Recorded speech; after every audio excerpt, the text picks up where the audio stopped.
Hello everyone, so ayun nga, lumabas na yung mga kailangan na maintenance sa ating motor na to. So yung lifespan ng motor na to is maabot na ng 1 year and 6 months. Ayan, medyo mataas-taas na din kaya nga naniningil na yung motor na to. So meron tayong listahan dito ngayon. So basically, iwan natin yung motor natin dito ngayon sa kasa. So ayan, nandito tayo ngayon. Ayan, iwan natin dito ng ilang araw para gawin to lahat tong maintenance na to. At meron din tayong mga konting update, mga upgrades sa motor na to. Since magpapa-maintenance na tayo, sasabay na lang din natin yung mga upgrades. So andito yung ating listahan. Ayan. So yung pinaka-first natin yung digital panel. Yes, yung digital panel. Ayan, yung stock na yan, magiging Ducati digital panel na yan. So yung odo natin ngayon bago tayo magpapalit is 7964. So basically 8,000. Okay? So papalitan na natin yan ng bago. Next, yung brake master and bleeding.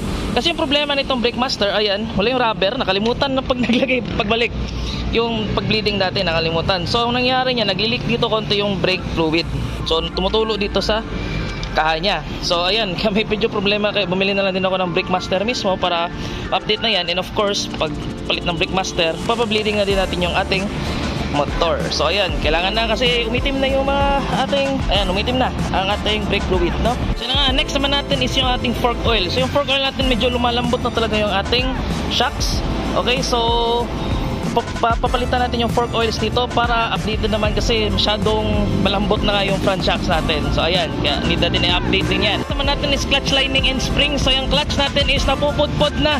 So kaya nagpalit tayo ng racing clutch lining and spring. So ayan, pang racing na din yung gamit natin, mas maganda dyan. Okay? Ito, isa din to sa madalas na issue, yung ball race. Okay? Yung ball race naman is yung parang bearing natin dito sa gitna. Kasi yung nangyayari yan, parang may stabilizer yung motor nyo. So yung parang may matigas sa gitna ng inyong manibela.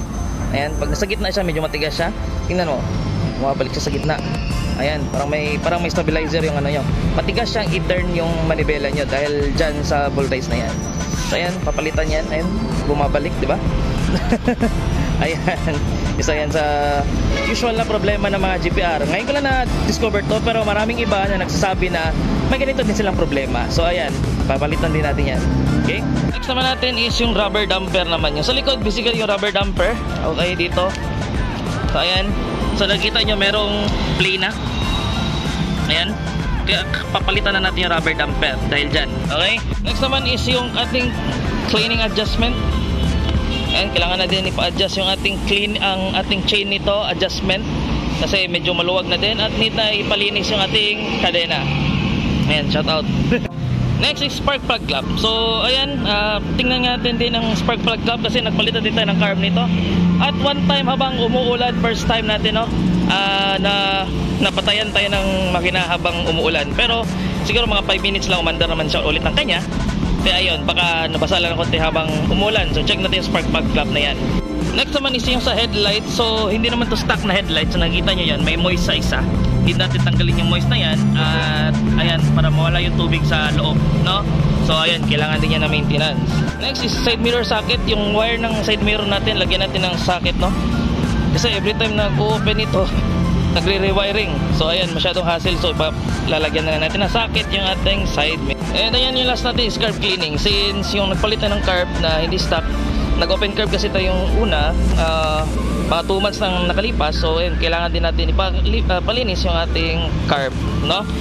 So ayan. At so yun, mga basic maintenance lang naman yung kailangan natin dito sa motor na to. Hindi naman talaga yung may problema talaga sa motor na to. So ayan, ayun nga, namatayan tayo one time na ano, kasi hindi kasi yung pag-andar ko noon umuulan. Tapos wala akong nagpainit na makina. So parang na cold start siya, tapos pinandar ko siya agad-agad habang umuulan. In the middle, ayan, napatayan ako.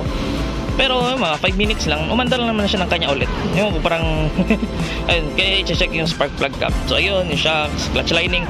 So basically lahat naman yung mga maintenance na yan, usually ginagawa talaga yan.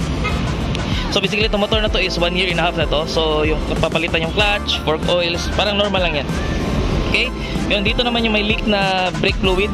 Kasalanan naman namin to kasi hindi naman nabalik yung rubber dito, no? Kasi yung sa stock meron naman. So sa amin yan. Okay?